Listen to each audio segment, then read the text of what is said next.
सत केवल विद्या मंदिर Saharsa. My self Sajjan Kumar Prajapati from सत Kewal Vidya Mandir, class 11 science, subject physics, unit number 6। Topic स्थितिस्थापकीय स्थिति ऊर्जा, संरक्षी बळ નો ઉપયોગ તેમજ પાવર વિશે માહિતી।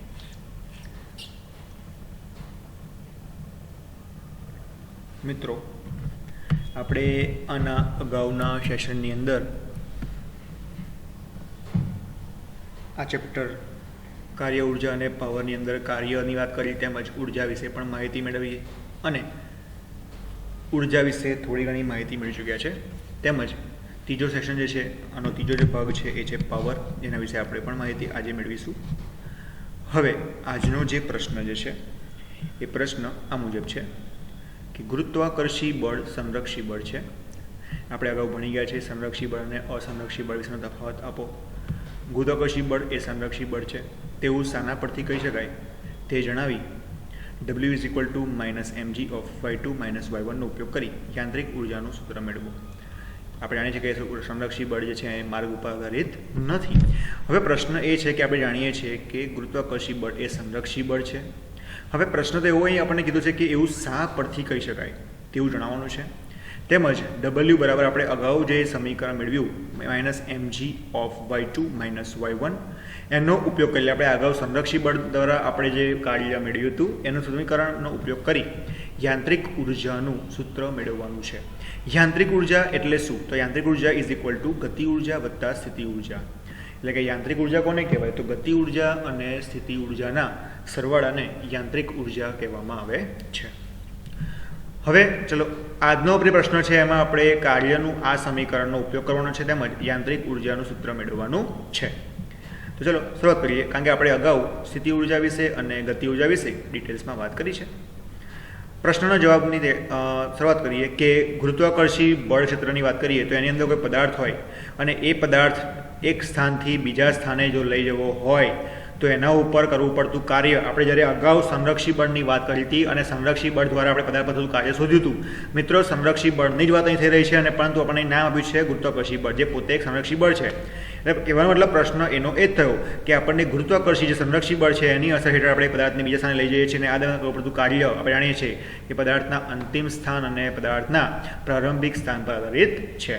માર્ગ કોઈ પણ હોય પરંતુ એનો આધાર માત્ર ને માત્ર એના અંતિમ અને પ્રારંભિક સ્થાન ઉપર જ રહેલો છે, તેમને જોડતા માર્ગ ઉપર આધારિત છે નહીં। અને આપણે જાણીએ છીએ કે આવો ગુણધર્મ ધરાવતા બળને સંરક્ષી બળ અને આવું બળ ક્ષેત્ર જે હશે એને સંરક્ષી બળ ક્ષેત્ર કહે છે। તો મિત્રો, આપણે વાત કરી ચૂક્યા છે કે સંરક્ષી બળ શું છે। તો સંરક્ષી બળ એટલે શું કે આપણે કોઈ પદાર્થ પર કાર્ય કરીશું, એ કાર્ય માત્ર ને માત્ર પદાર્થના પ્રારંભિક અને અંતિમ અથવા પદાર્થના સ્થાનો પર આધારિત છે। એ કયા માર્ગ ઉપરથી પદાર્થ પોતાનું સ્થાનમાં ફેરફાર કરી રહ્યો છે એના ઉપર આધારિત છે નહીં। અને આવો ગુણધર્મ ધરાવતું હોય એવું બળ જેને આપણે સંરક્ષી બળ તરીકે ઓળખીએ છીએ। અને આવું બળ છે W = અને આવા બળથી થતું કાર્ય W બરાબર શું મળશે? -mg of y2 - y1। ચલો સમીકરણ નંબર 1, કારણ કે આપણે આનો ઉપયોગ કરવાનો છે અહીં આગળ। હવે આપણે જાણીએ છીએ કે પદાર્થને y1 અને y2 સ્થાને હોય, પદાર્થના સ્થાન કયા છે? y1 અને y2, ત્યારે તેના વેગના મૂલ્યો આપણને અનુક્રમે આપેલા છે v1 અને v2 છે। મતલબ કે જ્યારે પદાર્થ y1 સ્થાને હશે ત્યારે તેનો વેગ v1 છે, જ્યારે પદાર્થ y2 સ્થાને હશે ત્યારે તેનો વેગ v2 છે। તો આ બંને સ્થાનથી એટલે કે y1 સ્થાનથી y2 સ્થાને લઈ જવા માટે હવે લઈ જઈશું તો y1 સ્થાને વેગ અલગ છે, y2 સ્થાને વેગ અલગ છે। તો વેગ અલગ હોય તો ગતિ ઉર્જા આપણે જ્યારે ભણ્યા કહ્યું હતું વેગ બદલાય તો ગતિ ઉર્જા પણ બદલાય। તો આ દરમિયાન ગતિ ઉર્જામાં થતો ફેરફાર ડેલ્ટા k એટલે ગતિ ઉર્જા એની વ્યાખ્યા સૂત્ર શું છે? 1/2mv²। તો 1/2mv² એટલે કે v2 એ અંતિમ -1/2mv1² પ્રારંભિક વેગ। તો આપણને ગતિ ઉર્જાનું સમીકરણ શું મળ્યું કે ડેલ્ટા k બરાબર 1/2mv2² - 1/2mv1² જોવા મળે છે। મિત્રો હવે આપણે ગતિ ઉર્જા થતો ફેરફાર મળી ગયો. આપણે કાર્ય ઉર્જા પ્રમેય પણ ભણી ગયા છે કે W બરાબર શું ડેલ્ટા કે પદાર્થની ગતિ ઉર્જામાં થતો ફેરફાર એટલે કે પદાર્થ પાસે થતું કાર્ય એ તેની ગતિ ઉર્જામાં થતા ફેરફાર જેટલું હોય છે, જેને આપણે કાર્ય ઉર્જા મોસ્ટ ટાઈમ પ્રમેય છે અને આપણે કાર્ય ઉર્જા પ્રમેય તરીકે ઓળખીએ છીએ.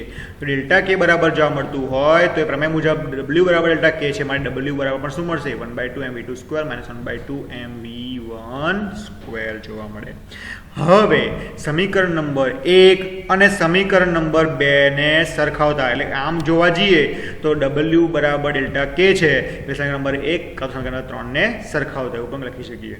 તો આ સમીકરણમાં ડાબી બાજુના પદો બંને ગતિ ઉર્જાના પદો છે, તેથી જમણી બાજુની રાશિઓ કોઈ પણ પ્રકારની ઉર્જાઓ જોવા મળશે. આમ આવી ઉર્જાની ગુરુત્વાકર્ષી પૃથ્વીની સપાટી ધારો કે y1 અને y2 ઊંચાઈએ પર પદાર્થની સ્થિતિ ઉર્જા, જે રીતના ગતિ ઉર્જાની વાત કરી હવે રીતના મારે સ્થિતિ ઉર્જા લાવી છે. તો ધારો કે જ્યારે પદાર્થ ગુરુત્વાકર્ષી ક્ષેત્રની અંદર છે અને કોઈ ઊંચાઈ પર છે, ધારો કે સપાટી y1 છે ત્યાં છે, ધારો કે ઊંચાઈ y2 પર છે, તો દરેક સ્થાને તેની સ્થિતિ ઉર્જાઓ હશે. બરાબર. હવે આપેલા પદાર્થનું વજન બળ mg હોવાનું છે અને આ દરેક કિસ્સાની અંદર પદાર્થની ઊંચાઈ h ના ગુણાકારથી મળતી રાશિને આપણે પૃથ્વીની સપાટીની સાપેક્ષમાં પદાર્થની ગુરુત્વીય સ્થિતિ ઉર્જા કહીએ છીએ, જે આપણે ભણી ગયા છે કે U બરાબર mgh. તો કે આપેલો પદાર્થ કોઈ હાઈટ ઉપર છે અને એ છે ગુરુત્વાકર્ષણ ક્ષેત્રની અસર હેઠળ છે, જે તો એના દરમિયાન પદાર્થમાં રહેલી ઉર્જાને પદાર્થના સ્થાનને કારણે, પદાર્થની સંરચનાને કારણે, પદાર્થની અવસ્થાને કારણે, પદાર્થની સ્થિતિને કારણે રહેલી ઉર્જાને સ્થિતિ ઉર્જા U કહેવામાં આવે છે. ધેટ મીન્સ કે U is equal two mgh. Okay. હવે વ્યવહારમાં સંદર્ભ સપાટી પાસે સ્થિતિ ઉર્જા 0 લેવામાં આવે છે, એટલે કે આપણે અહીંયા ધરી લઈએ છીએ કે સંદર્ભ સપાટી સાપેક્ષ સપાટીની વાત કરીએ ત્યાં આગળ સ્થિતિ ઉર્જા 0 લેવામાં આવે છે, કારણ કે સ્થિતિ ઉર્જાના ફેરફારો મહત્વના છે. તો ચલો ગતિ ઉર્જા બરાબર સ્થિતિ ઉર્જા સરખાવી દઈએ તો 1/2 mv1² વત્તા 1/2 mv2² is equal two mgy1 mgy2 mgy1. Right. હવે જો આ સૂત્ર આપણે આ બાજુ લખ્યું છે, આ ક્યાંથી આવ્યું એ સમજણ પાડી દઈએ. તે સૂત્ર આપણને આ બાજુ શું મળશે 1/2, જો અહીંયા આગળ ધ્યાનથી જોઈએ તો 1/2 mv2² - 1/2 mv1², right, is equal two શું મૂકવાનું છે mgy2 - mgy1. સ્થિતિ ઉર્જા જે રીતના આપણે ગતિ ઉર્જાનું સાપેક્ષ સમીકરણ મળ્યું એવી રીતના આપણને સ્થિતિ એટલે U બરાબર શું મળશે તો 1/2, તો આપણને U બરાબર ઇક્વેશન આપણને મળશે mgy2 - mgy1. હવે U બરાબર mgy2 - mgy1 અને આ બંને બાજુ સરખાવતા તો આપણને શું મળશે તો આપણને એની ઉપરના સ્ટેપમાં અહીંયા એવું મળશે કે m1/2 mv2² - 1/2 mv1² is equal two mgy2 - mgy1. હવે એ પદ પરથી આ પદ મળ્યું છે એટલે કે એક બાજુ એટલે કે આપણે અહીંયા રીએરેન્જ ટર્મ કરેલી છે, યાદ રાખશો. આમ સંરક્ષી બળ ક્ષેત્રમાં ગતિ દરમિયાન પદાર્થની ગતિ ઉર્જા અને સ્થિતિ ઉર્જાનો સરવાળો અચળ રહે છે, એટલે કે આવા બળની ક્ષેત્રની અસર હેઠળ જોયું કે પદાર્થની જે ગતિ ઉર્જા છે અને તેની સ્થિતિ ઉર્જા છે એનો જે સરવાળો છે એ આપણને અચળ જોવા મળે છે. આમ પદાર્થની ગતિ ઉર્જા અને પદાર્થની સ્થિતિ ઉર્જાના સરવાળાને યાંત્રિક ઉર્જા E તરીકે લખવામાં આવે છે. તો પદાર્થની ગતિ ઉર્જા અને સ્થિતિ ઉર્જાના સરવાળાને યાંત્રિક ઉર્જા E કહે છે. તો સંરક્ષી બળ ક્ષેત્રની અંદર યાંત્રિક ઉર્જા શું થાય છે સંરક્ષણ થાય છે, અર્થાત પૃથ્વીની સપાટીથી ઉપર તરફ જવામાં આવે તો પદાર્થની ગતિ ઉર્જામાં શું થશે ઘટાડો થશે અને તેટલો જ વધારો પદાર્થની સ્થિતિ ઉર્જા, મતલબ પદાર્થ ધીરે ધીરે સ્થિર થતો. ચલો સમજો કે જેમ જેમ પદાર્થ પૃથ્વીની સપાટી પરથી ઉપર તરફ જાય છે તેમ તેમ એની ગતિ ઉર્જામાં શું થાય ઘટાડો થાય, એટલે કે એની વેગ ઝડપ ઘટતી જશે. વેગ ઝડપ ઘટતી જશે મતલબ કે ધીરે ધીરે ધીરે ધીરે એ શું થશે સ્થિર થશે, મતલબ કે એની સ્થિતિ ઉર્જા ધીરે ધીરે વધતી જશે. આમ ગતિ ઉર્જા ઘટે તો સ્થિતિ ઉર્જાની વધે છે. આપણે અહીંયા આગળ હવાનું અર્ધક બળ ગણતા નથી, એટલે કે આપણે એવું વાત નહીં કરીએ કે હવાની દ્વારા એની ગતિ ઉર્જામાં ઘટાડો થાય છે. Note down. તો આપણને અહીંયા મળ્યું કે યાંત્રિક ઉર્જા શું છે તો યાંત્રિક ઉર્જા શું ગતિ ઉર્જા વત્તા પદાર્થની સ્થિતિ ઉર્જાના સરવાળાને આપણે શું કહીએ છીએ યાંત્રિક ઉર્જા તરીકે ઓળખીએ છીએ. તો આપણે અહીંયા બતાવ્યું કે હા ભાઈ કે ગુરુત્વાકર્ષી બળ એ સંરક્ષી બળ છે. બરાબર છે કે અહીંયા કારણ કે આવા સંરક્ષી બળ ક્ષેત્રમાં જો તો left hand side right hand side કે આપણને આને પણ કહેવાશે ઈ કારણ કે ગતિ ઉર્જા વત્તા સ્થિતિ ઉર્જા, આને પણ કહેવાશે ઈ એટલે કે આંતરિક ઉર્જા કારણ કે ગતિ ઉર્જા વત્તા સ્થિતિ ઉર્જા. તો બંનેનું શું થાય છે આવે છે સંરક્ષણ થાય છે. એટલે કે સંરક્ષી બળની અંદર યાંત્રિક ઉર્જાનું સંરક્ષણ જોવા મળ્યું છે એ સોલ્વ થઈ ગયું. અને એના પરથી આપણે જણાવ્યું કે આ સમીકરણનો આપણે ઉપયોગ કરી યાંત્રિક ઉર્જાનું સૂત્ર મેળવ્યું. શું મળ્યું આપણને? E બરાબર 1/2 mv² વત્તા mg/1 એટલે કે E બરાબર ગતિ ઉર્જા વત્તા સ્થિતિ ઉર્જા જોવા મળે છે. તો આજનો આ પ્રથમ પ્રશ્ન છે જે આપણે અહીંયા પૂરો કરીએ છીએ. આમ યાંત્રિક ઉર્જા સંરક્ષણનો નિયમ છે લખવાનો છે કે યાંત્રિક ઉર્જા સંરક્ષણનો નિયમ શું છે? તો બોલીશું કે સંરક્ષી બળોની અસર હેઠળ સંરક્ષી બળોની અસર હેઠળ યાંત્રિક રીતે અલગ કરેલા તંત્ર માટે યાંત્રિક ઉર્જા અચળ રહે છે. શું બોલીશું? આપણે આગળ વાત કરી છે ઓલરેડી. આપણે એને નિયમના રૂપમાં એક પ્લેટફોર્મ તરીકે લખવાનું છે કે સંરક્ષી બળોની અસર હેઠળ યાંત્રિક રીતે અલગ કરેલું તંત્ર હોય તો એમાં આપણને યાંત્રિક ઉર્જા અચળ જોવા મળે છે. જોયું ને આપણે E = E, રાઈટ? અથવા E1 બરાબર E2. અહીં આપણને યાંત્રિક ઉર્જાનું સંરક્ષણ જોવા મળે છે. ઓકે, અહીં આપણે ખાસ યાદ રાખવાનું છે કે અહીં પૃથ્વી અને પદાર્થ વડે બનેલું તંત્ર વિચારવામાં આવેલું છે. એના પર કોઈ બાહ્ય બળ લાગતું નથી તેવું સ્વીકારીશું તો આવું તંત્ર અલગ તંત્ર ગણાય. મિત્રો ધ્યાનથી સાંભળજો, અલગ કરેલું તંત્ર એટલે શું? તો એવું તંત્ર કે જેમાં બાહ્ય બળ કોઈ બાહ્ય અસર એના પર લાગુ પાડવામાં આવતી હોય નહીં, એની પર બાહ્ય કોઈ અસર એના ઉપર હોય નહીં, તો એવા તંત્રને અલગ કરેલું તંત્ર કહેવામાં આવે છે. ઓકે, તો અહીંયા આપણે યાંત્રિક ઉર્જાનો આ સંરક્ષણનો નિયમ જે છે એ આપણે અહીંયા પૂરો કરીએ છીએ. આગળ એક નાની થેલી જોઈ લઈએ જે પૂછાય એવી છે કે સ્થિતિસ્થાપકીય સ્થિતિ ઉર્જા એટલે શું? આપણે સ્થિતિ ઉર્જા વિશે જોયું. હવે સ્થિતિસ્થાપકીય સ્થિતિ ઉર્જા કોને કહેવાય છે એ જોઈશું. પૂછાય એવો પ્રશ્ન છે અને સ્પ્રિંગના ઉદાહરણ અને જરૂરી સમીકરણોની મદદથી એની ચર્ચા કરવાની છે. એટલે કે આપણે અહીંયા સ્પ્રિંગનું ઉદાહરણ લઈશું અને એના સમીકરણની મદદથી આપણે અહીંયા સ્થિતિસ્થાપકીય સ્થિતિ ઉર્જાને સમજવાનો પ્રયત્ન કરવાનો છે, સમજવાનું છે. તો ચાલો શરૂઆત કરી દઈએ. પ્રશ્ન છે કે સ્થિતિસ્થાપકીય સ્થિતિ ઉર્જા એટલે શું? અને આ આપણે સમજાવવા માટે સ્પ્રિંગનું ઉદાહરણ લઈશું અને કેટલાક સમીકરણો મેળવીશું. તો આના માટે આપણે અહીંયા એક આપણને આકૃતિ ધ્યાનમાં લેવાની છે જે આપણે જોઈ શકીએ છીએ. અહીંયા આપણને આકૃતિમાં અલગ અલગ 3 સ્ટેપ બતાવ્યા છે. આ તમે જોઈ શકો છો આ સ્પ્રિંગ બતાવી છે જેનો આપણને અહીંયા આગળ કે જે પુનઃસ્થાપક અચળાંક આપણને આપેલો છે. અહીં એક પદાર્થ આપેલો છે જેને આપણે એનું દ્વારા સ્મોલ m લીધેલું છે. પછી આ સ્પ્રિંગની બીજી અવસ્થા બતાવી છે ખેંચ્યા બાદની.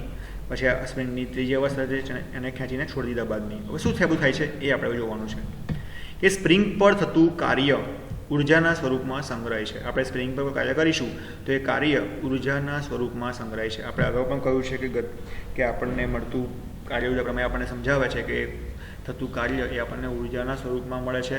તો અહીંયા જે સ્પ્રિંગ પર થતું કાર્ય છે એ ઉર્જાના સ્વરૂપમાં સંગ્રહાય છે.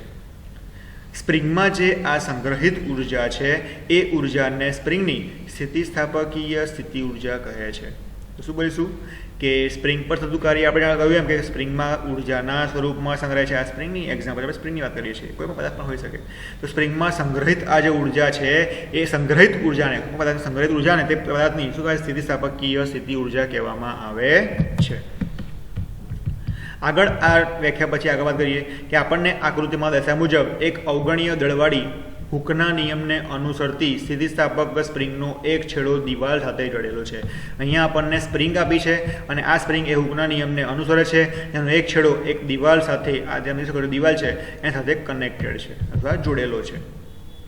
અને આ સ્પ્રિંગનો બીજો છેડો જે છે એ બીજો છેડો m દળના એક બ્લોક સાથે બાંધેલો છે. એટલે કે જે સ્પ્રિંગ છે એનો બીજો છેડો એક m દળનો બ્લોક છે એની સાથે બાંધેલો છે. જોઈ શકીએ છીએ. હવે સ્પ્રિંગની લંબાઈમાં થતા ફેરફાર અને બ્લોકની ગતિ ફક્ત x અક્ષ પૂરતી મર્યાદિત રાખીશું. એટલે કે આપણે સ્પ્રિંગની લંબાઈમાં જે ફેરફાર કરીશું અને સ્પ્રિંગ જે અંતર કાપશે એ અંતરને આપણે x અક્ષ પર જ લઈએ છીએ અને x અક્ષ પર એને ધ્યાનમાં લેવાનું છે. સ્પ્રિંગની સામાન્ય સ્થિતિ વાત કરીએ તો સ્પ્રિંગની સામાન્ય સ્થિતિ એટલે કે ખેંચ્યા વગરની કે જેવી નોર્મલ સ્થિતિમાં સ્પ્રિંગ પડી હોય એવી સ્થિતિમાં તો સ્પ્રિંગમાં બ્લોક્સના સ્થાને x બરાબર 0 લઈએ છીએ. એટલે સ્પ્રિંગ જ્યારે સામાન્ય સ્થિતિ છે ત્યારે આપણે જે આપેલું બ્લોક છે એનું સ્થાન આપણે x બરાબર 0 લઈ લઈએ છીએ.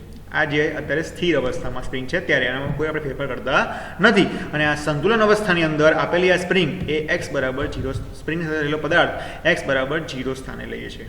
હવે બ્લોકને ધીરે ધીરે આપણે ખેંચીશું અને સ્પ્રિંગની લંબાઈમાં વધારો કરીશું. એટલે જેમ જેમ આપણે બ્લોકને ખેંચતા જઈશું તેમ તેમ આપેલી આ સ્પ્રિંગની લંબાઈમાં શું થશે? વધારો થતો જોવા મળશે.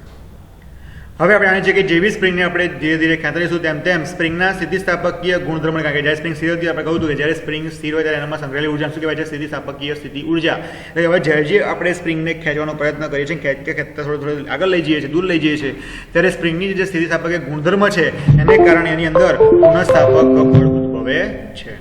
શું ઉદ્ભવે છે? પુનઃસ્થાપક બળ ઉદ્ભવે છે, જે સ્પ્રિંગને તેની સામાન્ય સ્થિતિમાં પાછી લઈ જવા પ્રયત્ન કરે. એટલે કે સ્પ્રિંગને ખેંચીને આપણે જો છોડી દઈશું, એવું છોડતા જ સ્પ્રિંગની અંદર એ સ્પ્રિંગ પાછી પોતાની અવસ્થા પર જવાનો પ્રયત્ન કરે છે. આની પાછળનું કારણ શું છે? તો આની પાછળનું કારણ એ છે કે સ્પ્રિંગ જ્યારે સ્થિર હતું ત્યારે સંતુલન અવસ્થામાં હતું ત્યારે એની અંદર સંગ્રહેલી જે સ્થિતિસ્થાપક ઉર્જા છે એ ઉર્જા હવે પુનઃસ્થાપક બળના ફોર્મમાં ઉદ્ભવે છે અને એ બળ આ સ્પ્રિંગને પોતાની અવસ્થાએ પાછો લઈ જવાનો પ્રયત્ન કરે છે. એટલે કે સ્પ્રિંગને દબાવીશું તો પણ તેમાં પુનઃસ્થાપક બળ ઉદ્ભવે છે. મતલબ કે સ્પ્રિંગને ખેંચીને પણ આવું જોવા મળ્યું. આ વસ્તુ સ્પ્રિંગને દબાવવામાં આવે એટલે પ્રારંભમાં સ્પ્રિંગ સ્થિર છે, સંતુલન અવસ્થામાં છે. હવે એમાં સંગ્રહેલી સ્થિતિસ્થાપક ઉર્જા રહેલી છે.